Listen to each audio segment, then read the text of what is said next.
texto de hoje é aquele tipo de texto que eu já sei que eu vou sair frustrado ao término da pregação. Porque eu vou tratar, irmãos, do evento mais importante da história da humanidade. Eu quero pensar sobre o tema o Rei Crucificado. E falar sobre a crucificação de Cristo é falar do evento que une as duas pontas da eternidade. Desde a criação, tudo o que aconteceu no mundo apontou para o dia que nós vamos ler nessa noite. E após a ressurreição, tudo aquilo que acontece por causa de que o nosso Salvador foi levantado em um madeiro para a salvação dos nossos pecados. É o meu plano, não sei se conseguirei expor o capítulo inteiro de Marcos, mas vamos à leitura e à exposição. O pastor Lírio já orou, então peço que você permaneça com a sua Bíblia aberta no texto. Eu estarei lendo na versão NAA, Nova Almeida Atualizada, certo? Logo pela manhã, os principais sacerdotes entraram em conselho com os anciãos e os escribas e todo o sinédrio, e amarrando Jesus, levaram-no e o entregaram a Pilatos. Pilatos perguntou: você é o rei dos judeus? Jesus respondeu: o Senhor está dizendo isso. E os principais sacerdotes o acusavam de muitas coisas. Então Pilatos tornou a perguntar: você não vai responder nada? Veja quantas acusações fazem contra você. Jesus, porém, não disse nada, a ponto de Pilatos muito se admirar. Ora, por ocasião da festa, era costume soltar ao povo um dos presos, aquele que eles pedissem. Havia um chamado Barrabás, preso com rebeldes, os quais em um tumulto havia cometido homicídio. Vindo a multidão, começou a pedir que Pilatos lhe fizesse como de costume. E Pilatos lhe respondeu, dizendo: vocês querem que eu lhe solte o rei dos judeus? Pois ele bem percebia que era por inveja que os principais sacerdotes lhe haviam entregado Jesus. Mas os principais sacerdotes citaram a multidão no sentido de que lhe soltassem de preferência a Barrabás. E Pilatos lhe perguntou: o que então vocês querem que eu faça com estes a quem vocês chamam o rei dos judeus? E eles gritaram: crucifique-o. Mas Pilatos lhes disse: que mal fez ele? Porém eles gritavam cada vez mais alto: crucifique-o. Então Pilatos, querendo contentar a multidão, lhe soltou Barrabás. E depois de mandar açoitar Jesus, o entregou para ser crucificado. Até aqui a leitura da palavra de Deus. Nós estamos chegando no final do Evangelho de Marcos. Temos olhado cada capítulo, cada verso, tentando entender e aprofundar naquela que eu tenho dito que é a principal pergunta da vida humana: quem é Jesus? Não aquilo que você sabe que os outros sabem a respeito dele, mas aquilo que você diz para o seu próprio coração. Esse é o objetivo, eu entendo, do evangelista Marcos. Quando ele escreve esse evangelho, ele quer mostrar para nós quem é Jesus. E ao longo dos meses nós temos visto que Jesus, ele é o servo de Deus poderoso, que vem operar milagres e vem para servir o povo de Deus. Essa é a tônica do capítulo 1 ao capítulo 8 do evangelho de Marcos. No entanto, quando chega ali na parte de Cesareia de Filipe, quando Jesus encontra com os discípulos, mais uma vez ele pergunta: quem diz o povo ser o Filho do Homem? E Pedro responde: tu és o Filho, o Cristo do Deus vivo. Aí a tônica muda. Jesus não é mais apresentado como um servo de autoridade, como aquele que cura. Ele agora é apresentado como um sacrifício, como um homem em direção à cruz do Calvário. Essa verdade de um homem, de um rei que caminha para a cruz, ela provavelmente deve causar espanto a muitas pessoas, uma vez que o poder na mentalidade moderna está muito relacionado ao benefício próprio. Os homens buscam poder, buscam crescer em influência para terem os seus propósitos egolátricos atingidos. Se você tivesse poder para estralar o dedo e as coisas acontecerem conforme você quer, dificilmente você ordenaria sofrimento para a sua vida. Talvez você ordenaria a extinção do imposto de renda, talvez você ordenaria passagem aérea internacional gratuita, amém? Não é? Na classe executiva, talvez você ordenaria morar em um condomínio de alto padrão, com aquelas portas de 6,37 metros, cujo objetivo eu não consigo compreender, uma vez que gigantes foram abolidos, até, no entanto, eu iniciar o uso de anabolizantes. Certo? Gostou, né? Tem uma turma aqui que gosta desse negócio.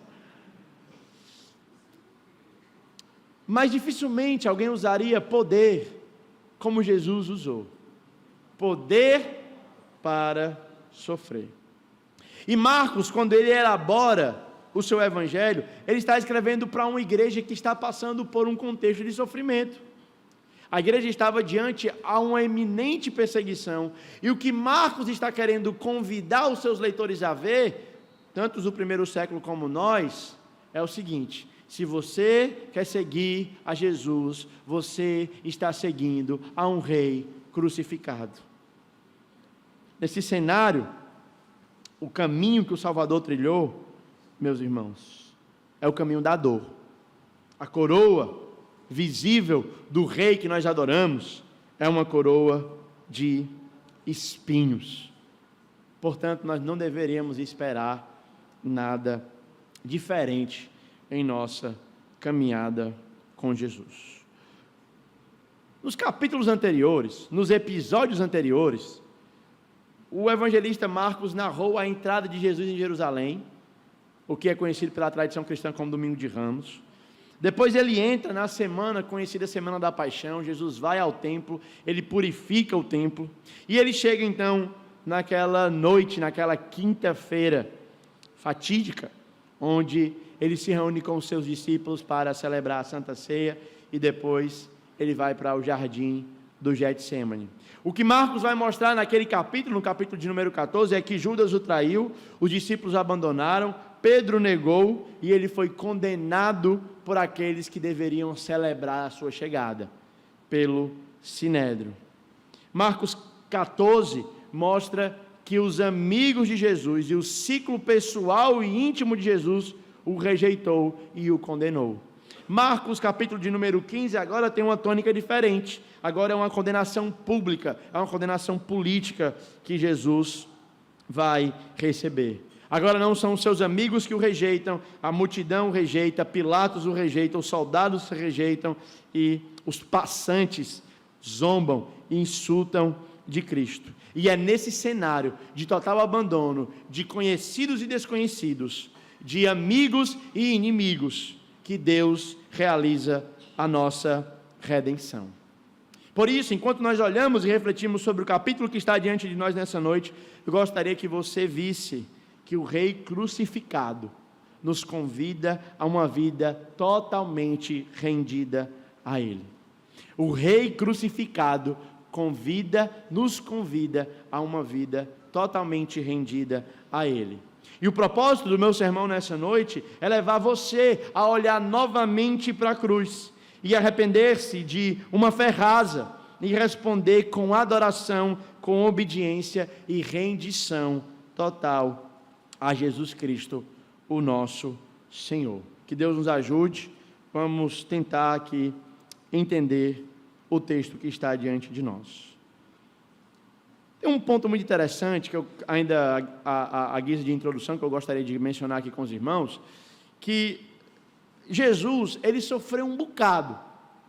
Nós sabemos, pelas descrições da arqueologia, que os romanos tinham um chicote de couro, e a ponta do chicote tinha um osso, cujo objetivo era arrancar osso para fazer o que na linguagem médica, salvo engano, é chamado de dilaceração, que é a remoção de um pouco de tecido ali. Não sou, então quero ser cuidadoso aqui, não é a minha área, mas eu imagino que seja essa a definição.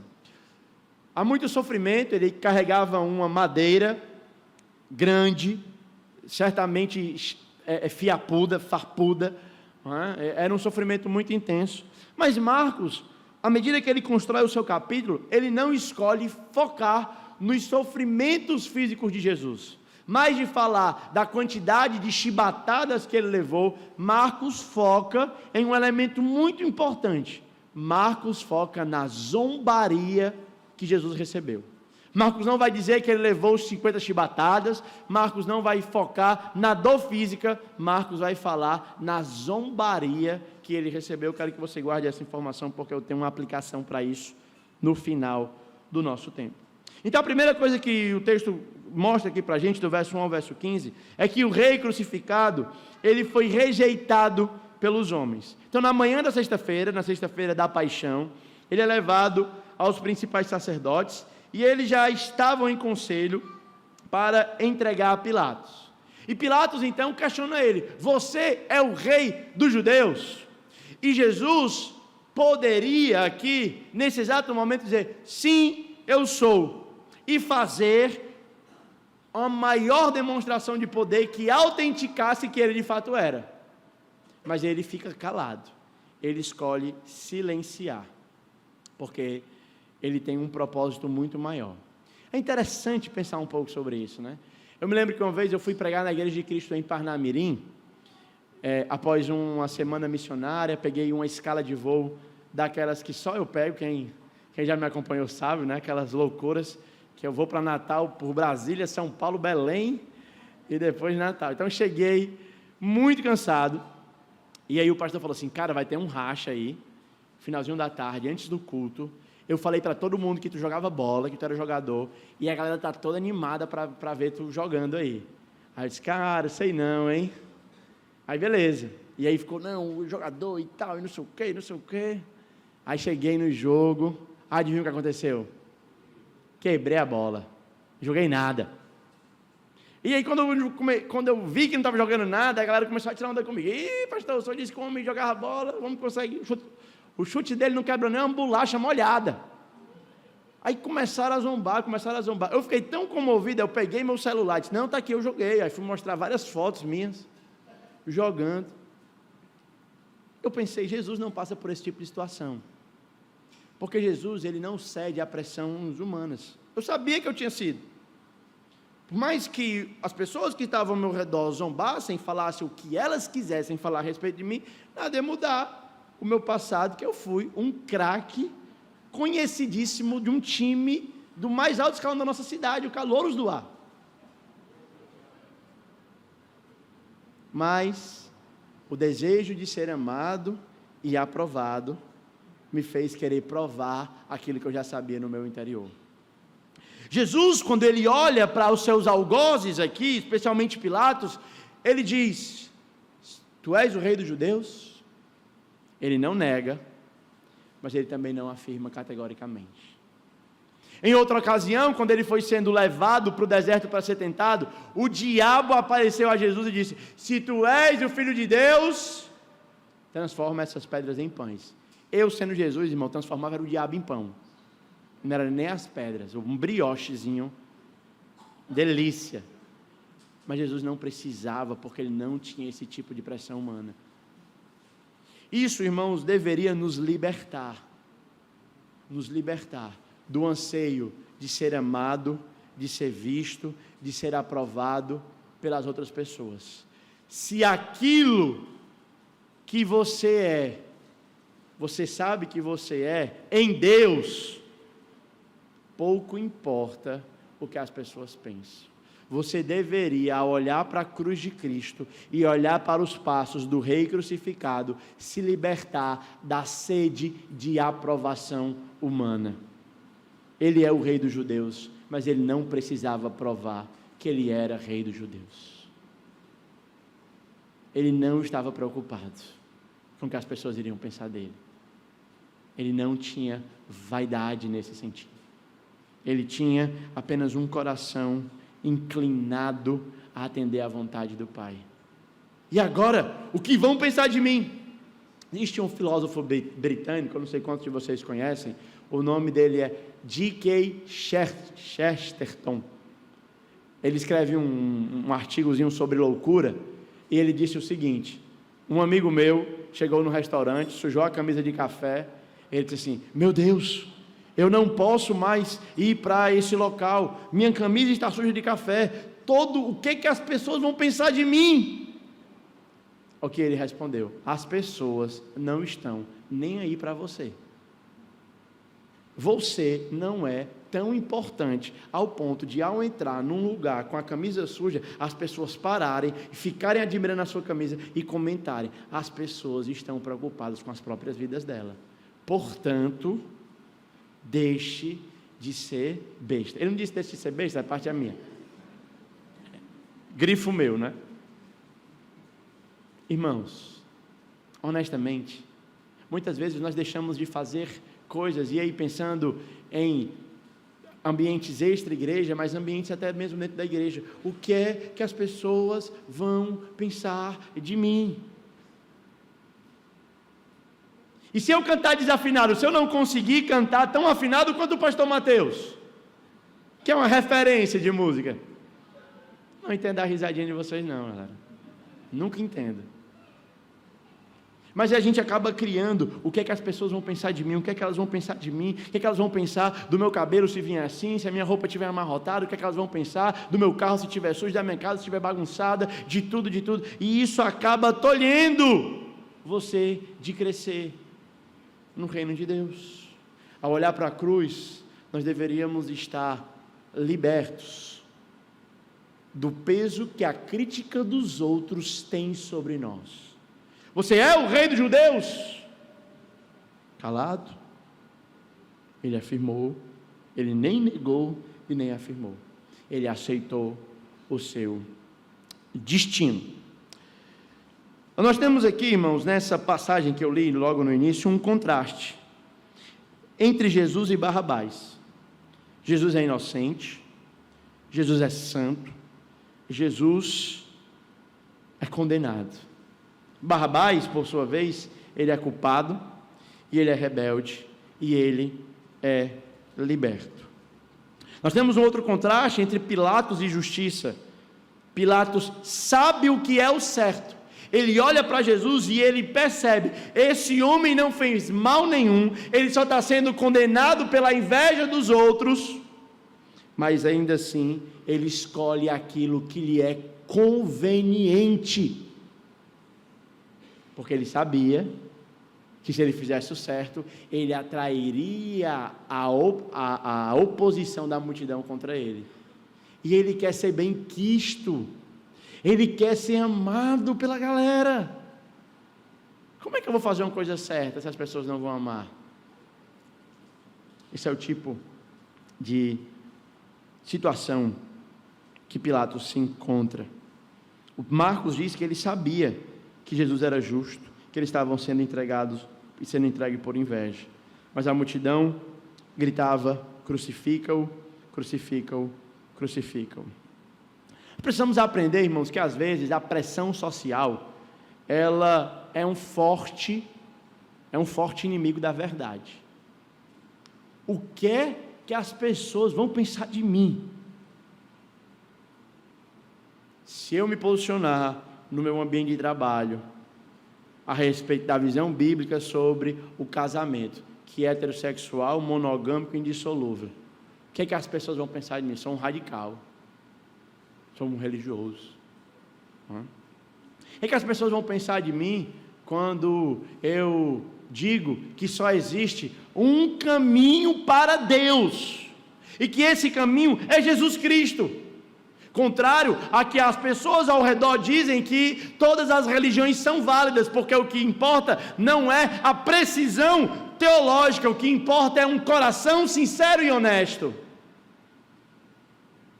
Ela pode adorar a vaquinha, ela pode se prostrar a Alá. Se ela fez isso de modo sincero e honesto, tudo bem.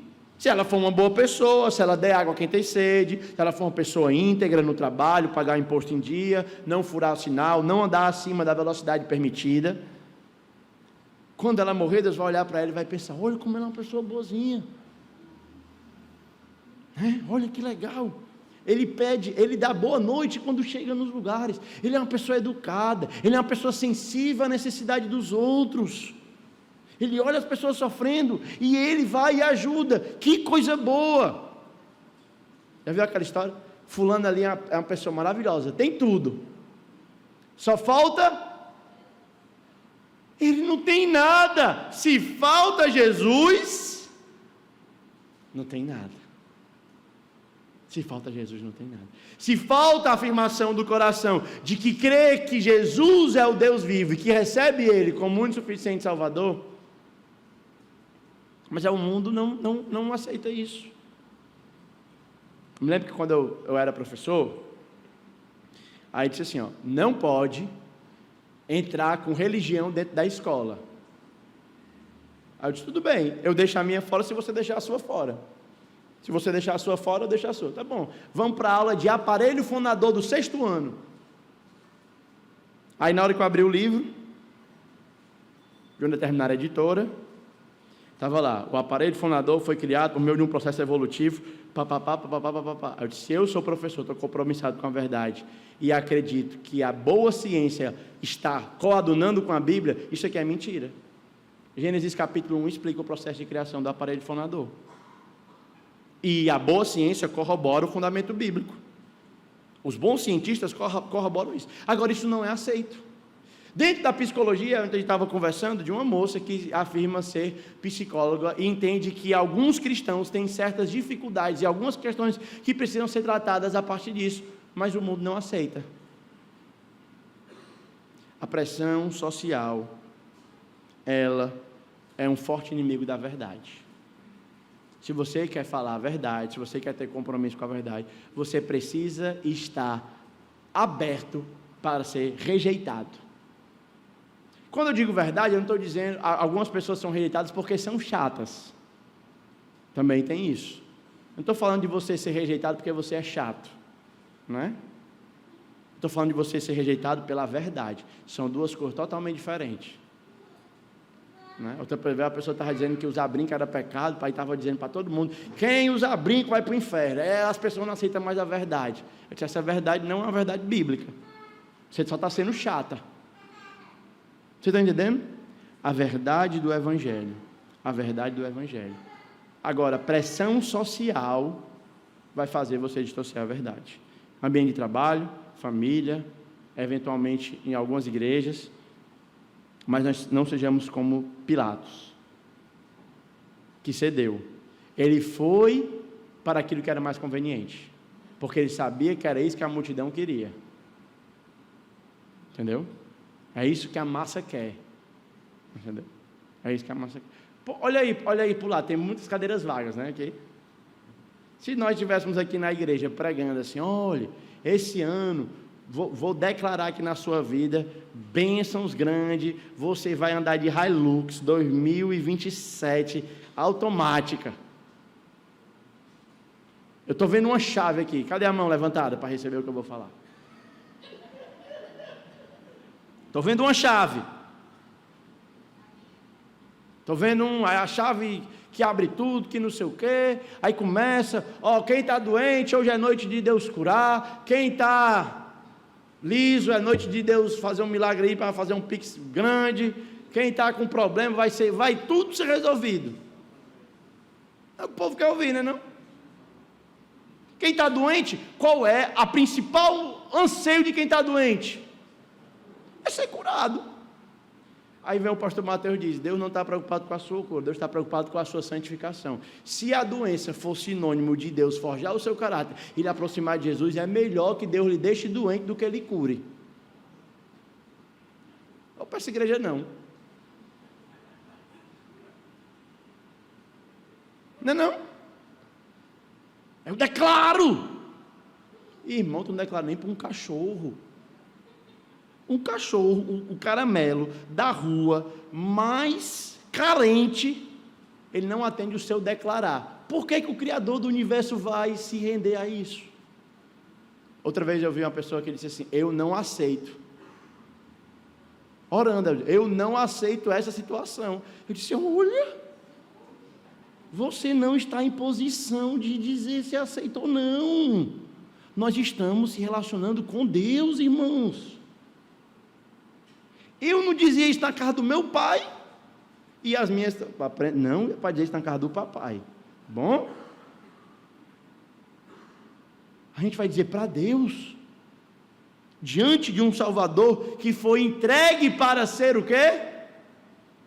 Ele foi entregue para ganhar um concurso público, e Pilatos o entregou para o cargo público. Foi, chegou o segundo homem mais importante de Roma. Deus destronou César e colocou Jesus. É assim que está dizendo o texto? Foi entregue para quê, irmãos? Vocês querem seguir esse Jesus aqui? Esse Jesus aqui não. Ele foi entregue para ser morto. Cuidado com a pressão social. Cuidado com aquilo que você faz para agradar os outros. Cuidado com aquilo que você deixa de fazer por causa dos outros. Essa foi a razão pela qual Pilatos foi condenado, diferente de Jesus. O texto segue, ele diz o seguinte, verso 16 ao 20, o rei é zombado pelos homens. Então os soldados levaram para dentro do palácio, que é o pretório, e reuniram toda a tropa. Vestiram Jesus com um manto de púrpura, e tecendo uma coroa de espinhos, puseram na cabeça dele e o saudavam, dizendo, salve rei dos judeus. Não vou fazer mais gesto não, que a galera faz figurinha. Batia na cabeça dele com um caniço, cuspiam nele, pondo-se de joelhos, o adoravam. Depois de terem zombado dele, tiraram-lhe o manto púrpura e o vestiram com as suas próprias roupas. Então conduziram Jesus para fora a fim de o crucificarem. O que Marcos está mostrando aqui para a gente é um recurso linguístico chamado ironia. Ironia, certo? Ele é zombado por ser profeta, ele é zombado por ser rei, quando ele de fato é um profeta e ele é um rei. O que Marcos está mostrando é o cúmulo da loucura humana em zombar do próprio rei. Perceba que Marcos não está focando na dor física, Marcos está focando na dor moral, na dor social, na rejeição pública de Cristo. Ele está sendo zombado por ser exatamente quem ele era. Eu brinco, mas se fosse eu, na hora que o cara diz assim, quem te bateu?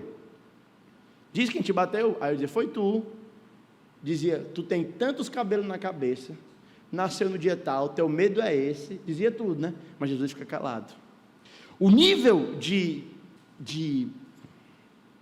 zombaria é tão profundo, eles vestem ele de manto púrpura, uma coroa de espinho, e ficam, salve rei dos judeus, salve rei dos judeus.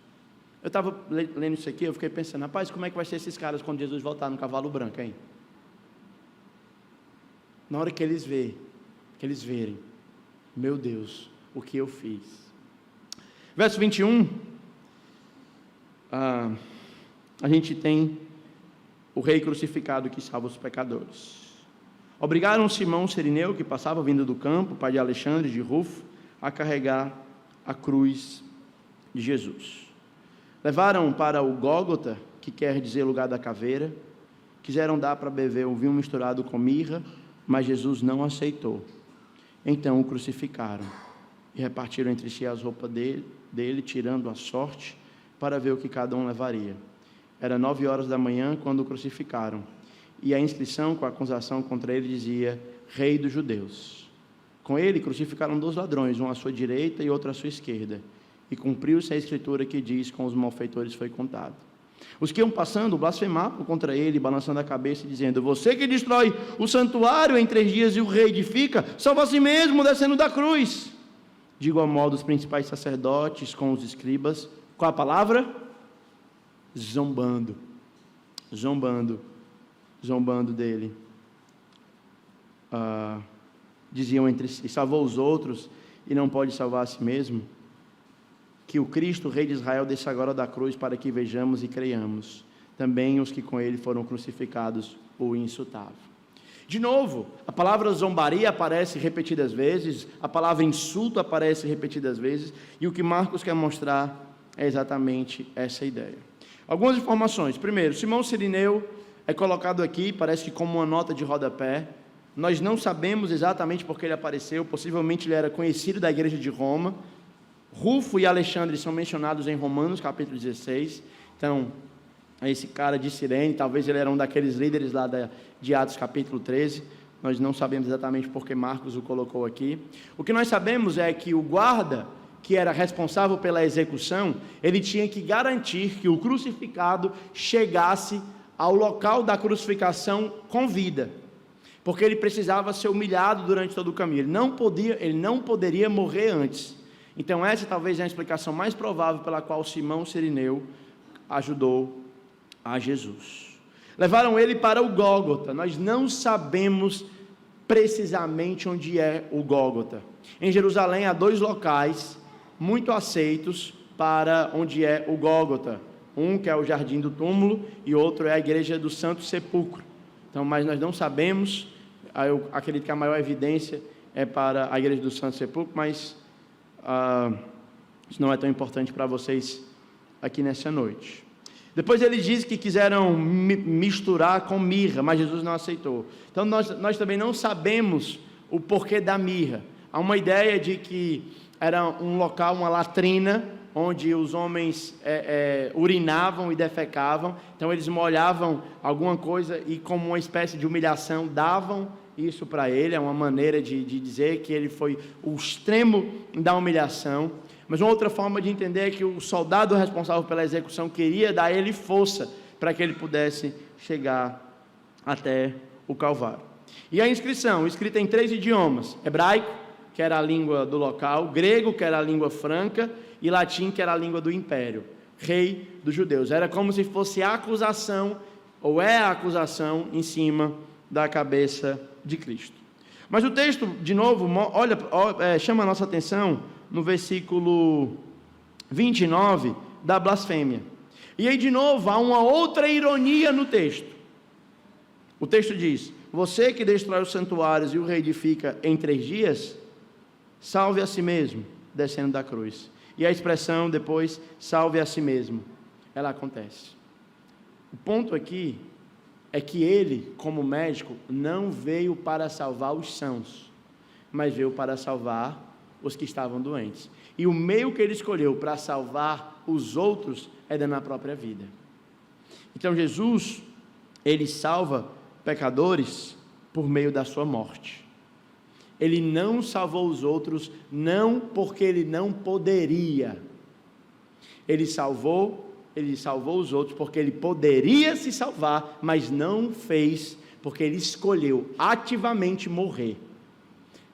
Isso é muito interessante, gente, muito interessante, porque o Evangelho, ele nos ensina que a bondade de Cristo, ela não é uma bondade obrigada. Ele fez porque ele quis, certo? Se eu ver, se alguém aqui, pegar aqui o Popó, certo?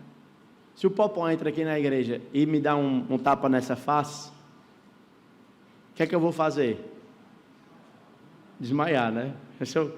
Para o caso de eu não desmaiar, você tem que dar outra face. Nem que eu não queira, eu vou ter que dar outra face, porque eu não sou páreo para o Popó. Não entendeu? Agora, se vier, por exemplo, uma criança, o Azaf, me bater, e eu der outra face, eu poderia fazer isso de modo voluntário. Por quê? Porque até o final desse ano eu acredito que eu tenho um pouquinho de força mais que o Azaf. Então eu consigo contê-lo. Mas o ato de não conter e de aceitar voluntariamente é que existe isso. Vocês estão entendendo o ponto? O que Jesus está fazendo é que ele poderia ordenar uma mudança, uma transformação cósmica para sair da cruz, mas ele escolhe ficar. E Paulo, escrevendo aos Romanos, diz que Deus prova o seu amor por nós, quando Cristo morreu por nós, quando nós ainda éramos pecadores. Ele quis ficar na cruz, para nos salvar. Tem uma aplicação muito interessante sobre isso. Se você vive uma vida a partir da cruz, a bondade, ela não pode ser um acidente na sua vida. você precisa querer ser bom. Você precisa querer ser bom. Eu vou elaborar isso um pouquinho mais na frente, mas por agora isso é importante. Quais são as verdades importantes dessa porção? A cruz não foi um acidente, a cruz não foi uma derrota. Ela estava exatamente no local onde foi projetada para estar. E finalmente, a morte de Jesus. Chegando ao meio-dia, houve densas trevas sobre toda a terra, até às 3 horas da tarde. E às 3 horas, Jesus clamou, Eloi, Eloi, lama sabachthani, que quer dizer, Deus meu, por que me desamparaste? E alguns dos que estavam ali ouvindo isso diziam, vejam, ele chama por Elias. E um deles correndo para embebedar um pouco de vinagre e colocar na ponta do caniço, deu-lhe a beber dizendo, espere, vejamos se Elias vem tirá-lo. Mas Jesus, dando um forte grito, expirou. E o véu do santuário se rasgou em 2 partes, de alto a baixo. O centurião, que estava à frente de Jesus, vendo que assim havia expirado, disse, verdadeiramente, este homem era o Filho de Deus. Estavam ali também algumas mulheres observando de longe, mas entre elas estava Maria Madalena, Maria, mãe de Tiago, o menor, e José, e ainda Salomé. Quando Jesus estava na Galileia, essas mulheres o acompanhavam e serviam. Além destas, havia muitas outras que tinham ido com ele para Jerusalém. E assim, ele morreu. E aqui nós chegamos no ponto alto do nosso texto, que é um centurião romano. Veja, o evangelho começa, princípio do evangelho de Jesus, Filho de Deus. Mas desde o início do evangelho, ninguém entende quem ele era. Os discípulos perguntam, quem é esse que até o ventre e o mar obedece? Os homens olham para ele, quem é esse? Quem é esse? Quem é esse? Todo mundo demonstra um completo desconhecimento sobre quem é Jesus. Mas aqui é a primeira vez no evangelho que alguém acerta quem ele é. E é um centurião romano. O que Marcos está fazendo é convidando a igreja de Roma para se unir a esse centurião e dizendo, olha, esse homem parou, olha, esse homem olhou, não somente a morte de Cristo, mas como ele morreu, a reação dele perante os seus acusados. Ele estava como ovelha muda perante os seus tosqueadores.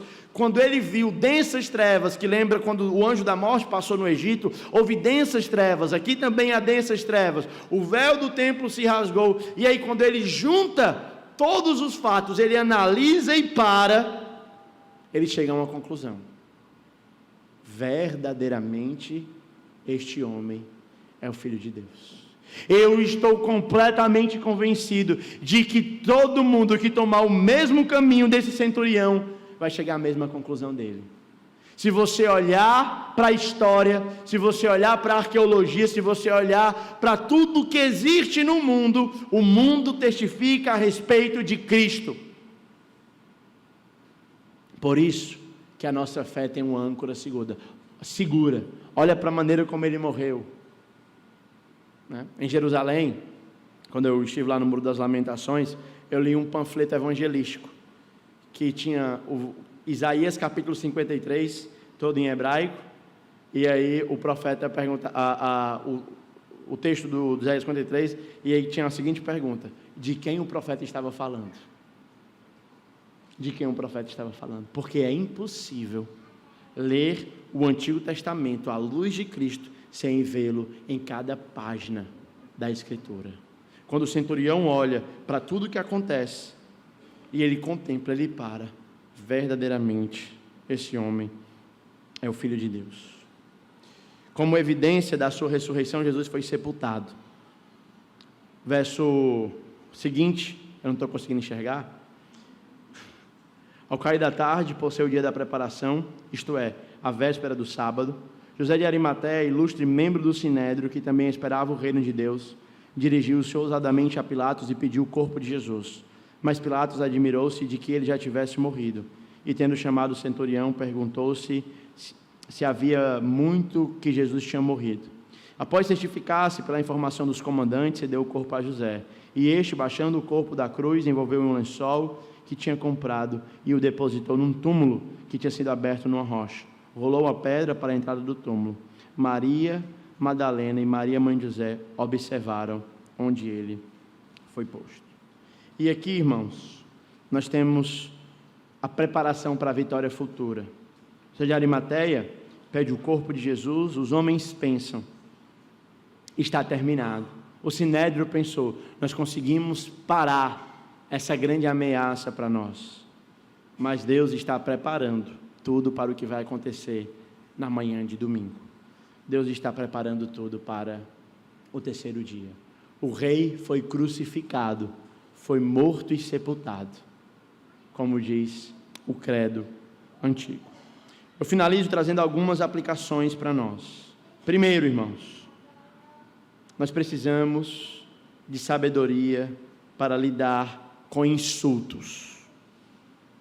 O texto mostra a zombaria dos soldados, a zombaria da multidão, a zombaria dos líderes, o insulto dos passantes, o sarcasmo sobre a identidade de Jesus Cristo. Mas o que é interessante é que Marcos destaca o silêncio de Jesus. Jesus não entra em debate, ele não tenta se justificar, ele não chama legiões de anjos, ele não prova nada a ninguém naquele momento. Ele permanece firme, controlado, obediente e contido. O que Marcos quer nos ensinar é que responder nem sempre é a resposta mais sábia.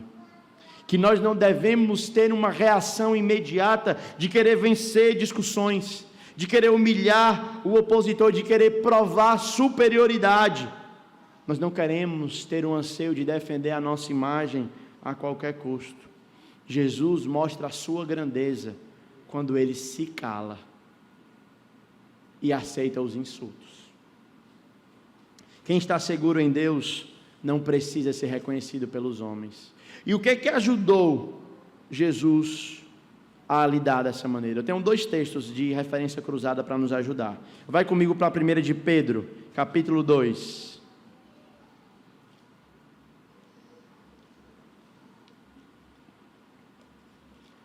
Primeira de Pedro, capítulo 2, versículo 21, diz o seguinte: porque para isso mesmo vocês foram chamados, pois também Cristo sofreu no lugar de vocês, deixando o exemplo para que vocês sigam os seus passos. Ele não cometeu pecado, nem foi encontrado engano em sua boca, pois ele, quando insultado, não revidava com insulto. Quando maltratado, não fazia ameaça, mas ele se entregava àquele que julga retamente.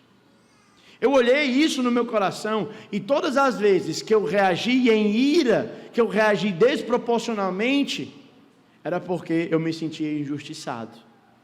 Todas as vezes em que eu fui descompensado na reação a insultos e a injustiça contra mim, tinha orgulho no meu coração. Eu dizia, como alguém pode dizer uma coisa dessa de mim? Que sou um homem tão bom. Que sou uma pessoa tão bom. Não é? Como fulano pode pensar de mim? Eu sou um professor tão dedicado. Como algum membro pode pensar isso de mim? Eu sou um pastor dedicado. No final das contas, isso é orgulho. Ninguém era melhor que Jesus e ele se calou. Ele aceitou insulto porque ele sabia de que algumas coisas só se resolvem quando Jesus voltar. É o que o texto está dizendo. Hebreus capítulo 12, verso 2.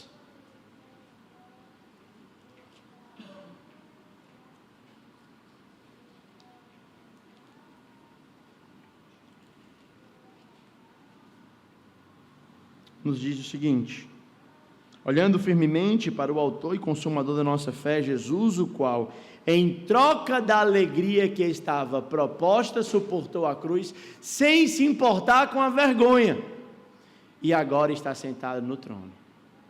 Você crê que Deus julgará injustiças? Crê? Você crê que existe uma alegria proposta para você na eternidade, cristão? Crê? Então você tem que aceitar insultos, caladinho, como ovelha muda, perante seus tosqueadores. Olhar para a cruz nos leva a fechar nossa boca e permanecer como cordeiros. Não reaja a toda crítica. Não viva se tentando se explicar para todos. Perder a paz porque falaram dele. O que as pessoas pensaram de mim? Responder com zombaria e com carnalidade. Meu Deus, eu falei isso. O que será que vão pensar de mim? Não faça isso. Um discípulo sabe quando falar e sabe quando silenciar. Um discípulo não depende de aprovação pública. Um discípulo sofre a injustiça sem perder o caráter. Ele permanece fiel mesmo sendo mal interpretado. E ele confia que existe uma alegria proposta para ele no futuro. Amém? Irmãos, se isso é verdade, você deveria estar disposto a servir sem nenhum tipo de reconhecimento. Você deveria estar disposto a chegar e até o serviço mais doido da igreja, mais difícil. E por anos, sem ninguém nunca dizer um obrigado. Essa parte da cruz é tão forte que ela tem substância para você servir por anos, sem ser reconhecido e ainda assim ter um coração alegre. Sem ser reconhecido. A pessoa diz assim: eu sirvo aqui, porque Deus sabe meu coração. Mas de vez em quando é bom, né, que alguém diga menos obrigado. Eu disse, é bom, mas não é necessário. Amém? Segunda coisa, aprenda a ter a disposição para fazer coisas mal feitas, sem ser admirado por tudo que você faz. Amém? Seja ruim em alguma coisa, isso vai ser bom para o seu caráter. Certo? Seja ruim em alguma coisa. Amém? Mas também tudo é osso, irmão. Seja ruim em alguma coisa, mas seja bom em nenhuma. Em fazer raiva, né? Amém? Segunda aplicação. A verdadeira batalha, ela não está no ambiente, ela está no seu coração. Jesus estava tranquilo porque ele sabia que existe uma alegria proposta para ele, e ele confiava em Deus, e ele aceitou. Amém? Nunca pense que você fez o que fez por conta de circunstâncias externas. Isso é tão sensível que eu penso nisso todo dia, mas meu coração ainda me engana. Nunca ache que a culpa é dos outros. Jesus estava no pior contexto e ele se manteve fiel. Terceira aplicação: cuidado com a inveja. A inveja justificada pode levar você a fazer loucura. Os membros do Sinédrio, eles tinham inveja de Jesus. Só que eles não chegaram dizendo assim: ei, nós somos invejosos, vamos matar ele.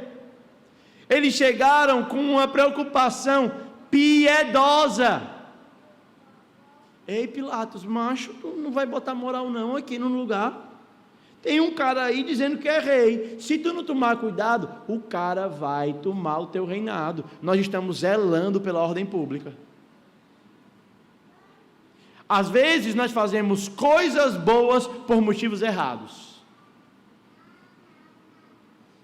Fazemos as coisas movidas por inveja. Cuidado com inveja e com ressentimento no seu coração.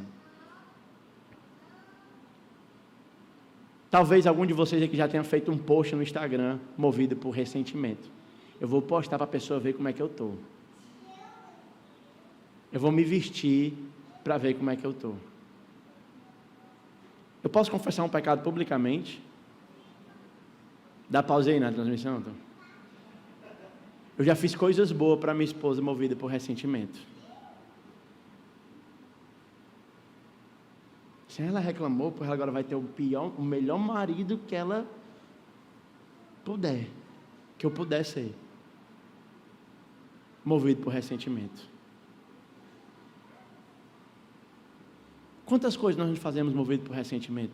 Eles mataram Jesus com uma justificativa boa, de zelar pela ordem, movido por ressentimento. Se você é um crente, olhe para a cruz e haja como Jesus e não como os religiosos. A próxima aplicação, já me perdi. Nem toda injustiça será resolvida agora, viu? Algumas injustiças contra a sua vida só vão ser resolvidas quando Jesus voltar. Aprenda que o mundo é injusto. Aprenda que nem todo mundo vai ser amado da mesma maneira. Aprenda que nem todo mundo vai ser tratado da mesma maneira. Aprenda que ninguém tem a obrigação, tem bíblica, né? Mas quem não serve a Deus não tem a obrigação de lhe tratar igual um rei. Existem injustiças que só vão ser resolvidas quando Jesus voltar. O mundo é injusto. Amém? Eu sou injusto. Eu não consigo ser justo no tratamento com as minhas duas filhas.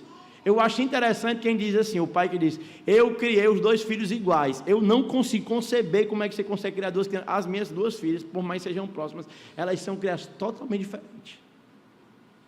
Não existe justiça. Você precisa aprender a lidar com a complexidade dos relacionamentos humanos. E isso só vai acontecer com Deus. E Deus nem trata todo mundo igual. Amei Jacó, porém, a Esaú eu fiz o quê? Eu aborreci. E eu quero finalizar, irmãos, finalmente, né? Finalmente, dizendo que Jesus suportou derramar até a última gota de sangue para que você pudesse entregar tudo para Ele.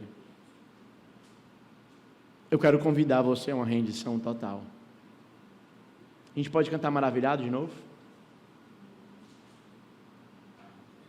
Enquanto os irmãos se preparam para que a gente cante ao Senhor, eu gostaria de te convidar, meu irmão e minha irmã, a se render completamente a Jesus, que entregou tudo que Ele tinha, que entregou o seu último suspiro. O texto diz, Ele expirou para que nós pudéssemos se dedicar a Ele. Eu anotei aqui um exemplo prático de como é que isso funciona na minha própria vida.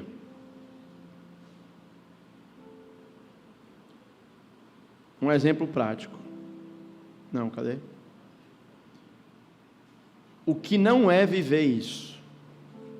Uma entrega total. A pessoa acorda, pega imediatamente o celular e passa 40 minutos em redes sociais. Sai correndo para o trabalho e vive a semana inteira sendo absorvidas por notícias, séries, tarefas e distrações. Quando sobra algum tempo à noite, já cansado, ela lê 2 versículos, sem dar muita atenção, sem meditar muito, faz uma oração apressada, Deus abençoe os meus pecados, e vai dormir.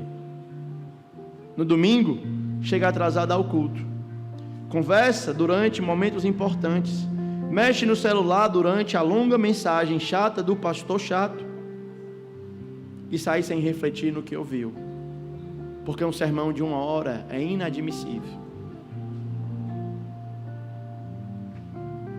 Dessa maneira, Deus tem recebido apenas sobras, sobra de energia, você chega cansado, com sono, sobra de atenção, sobra de tempo. O que seria viver isso? A pessoa organiza a sua semana entendendo que Cristo merece a prioridade, que fica maravilhado com Ele, acorda um pouco mais cedo, mesmo cansado, porque antes de começar a correria do dia, eu quero orar e quero ter um tempo de meditar na Escritura com constância. Durante a semana, prepara momentos reais para buscar a Deus. O domingo é um dia dedicado para adoração ao Senhor. Prepara o coração antes de sair de casa, faz o possível para chegar no horário, participa com atenção, canta até ficar rouco, Inclusive, a minha meta é que todos os irmãos dessa igreja cheguem roucos na segunda-feira, por conta do louvor. Ouve a palavra com reverência, anota, pergunta o que não entendeu e não dá a Deus as sobras, dá a Deus as primícias do tempo, da energia, de tudo, porque Ele não poupou uma gota de sangue. Nós não deveríamos poupar um segundo do nosso tempo. Enquanto os irmãos cantam, eu gostaria de convidar você a refletir sobre essa palavra.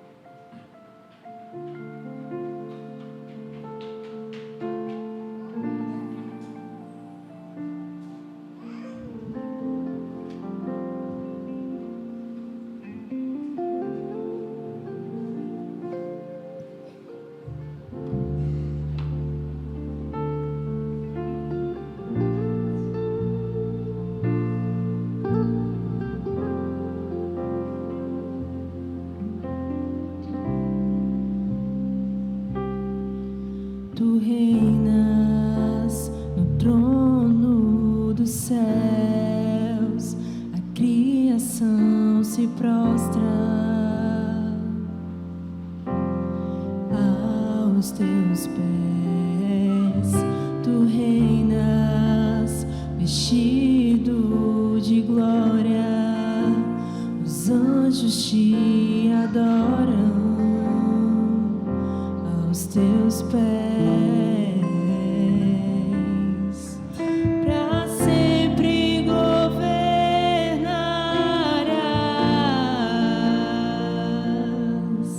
teu reino não passará. Ó Santo Deus, fico maravilhado.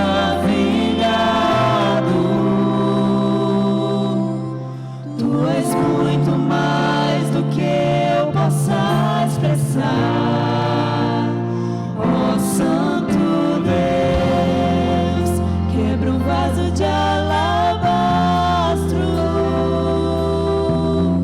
sobre o Deus que sabe me maravilhar. Você pode se colocar de pé na presença do Senhor. Tu és totalmente amável, tesouro desejável, que eu procuro. Tu és fogo apaixonado, sou do meu amado, e tu és meu. Pra sempre governarás,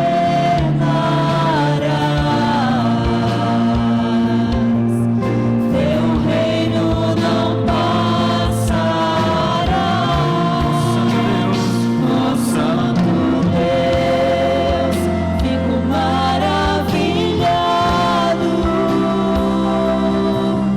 Tu és muito mais do que eu possa expressar. Ó Santo Deus, quebra o vaso de alabastro sobre o Deus que sabe me maravilhar.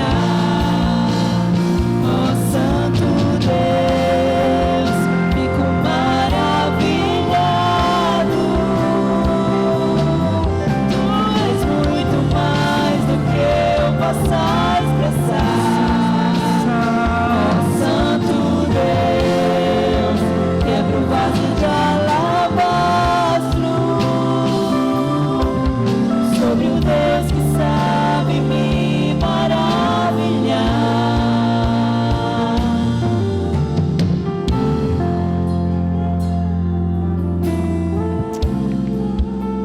Hoje é dia, irmãos, de entregar tudo ao Senhor, de derramar a vida, de derramar o louvor, de derramar o seu coração,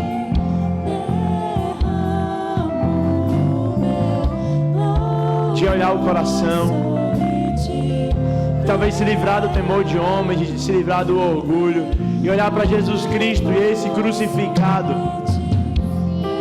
que que derramou o seu sangue para nos dar vida.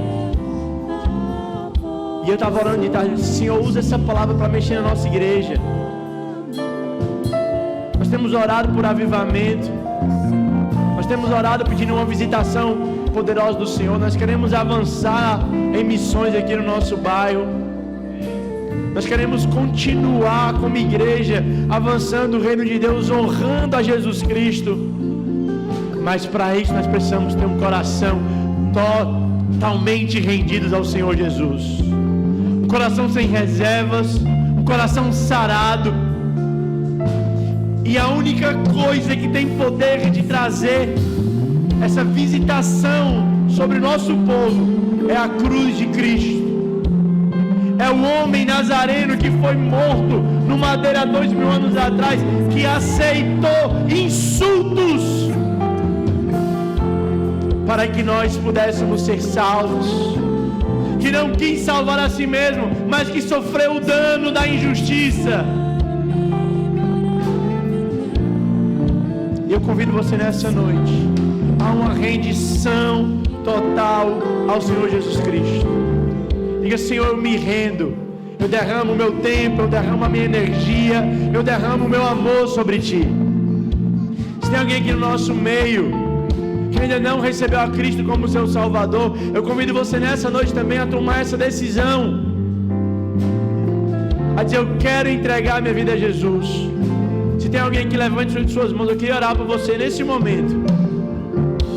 Se tem alguém que se encontra também afastado dos caminhos do Senhor e gostaria de se render a Cristo novamente, eu convido você também nessa noite, levante suas mãos, eu quero orar pela sua vida, eu quero clamar. Se tem alguém lutando com frieza espiritual aqui nessa noite, eu convido você não somente a orar, mas a procurar ajuda, para pessoas orarem por você, para que o Senhor aqueça o seu coração, para que sejamos como um casal de noivos apaixonados, que anseiam estar junto com o Salvador. Feche seus olhos, vamos orar. Se você tem liberdade, eu convido você a orar com a pessoa que está do seu lado aí. Se você tem essa liberdade, eu gostaria de que você orasse pelo irmão que está do seu lado, pela irmã que está do seu lado. Diz: Senhor, aviva o meu irmão. Senhor, ajuda o meu irmão e a minha irmã. Ajuda, Senhor, a ter uma vida de rendição, de restauração, de conciliação. Senhor, eu clamo, Pai, caminha no meio do teu povo. Aviva a tua igreja. Aviva, Senhor Deus, o teu povo com um avivamento de arrependimento, de corações sarados, Senhor. Senhor, nos traz, ó Pai, o senso, como cantamos também, a sede na alma pela tua presença, a sede pela tua visitação, a sede por te buscar no lugar secreto, Senhor. Desperta uma geração de jejum aqui no nosso meio, Senhor. Desperta uma geração, Senhor Deus, de leitura bíblica anual intensa, de devocionais intensos, ó Pai, de discipulados, Senhor Deus, de pessoas que amam cuidar, de evangelistas no nosso meio, Senhor. Senhor, prepara-nos de dentro, sara, conserta-nos de dentro, para que vamos e abençoemos o nosso bairro, Senhor. Senhor, no nome de Jesus, visita o teu povo, Senhor. Toma a liderança da nossa igreja, Pai. Senhor Deus, toma cada um em tuas mãos e ajuda, Pai, ajuda, Senhor Deus. Nos dá graça, nos dá sabedoria para vivermos à luz dessas verdades. E te levanta, Senhor Deus, como coluna de sabedoria no nosso meio, para discipulado, para intercessão, para orientação. Senhor Deus, faz algo no nosso meio, continua fazendo no nosso meio, Senhor,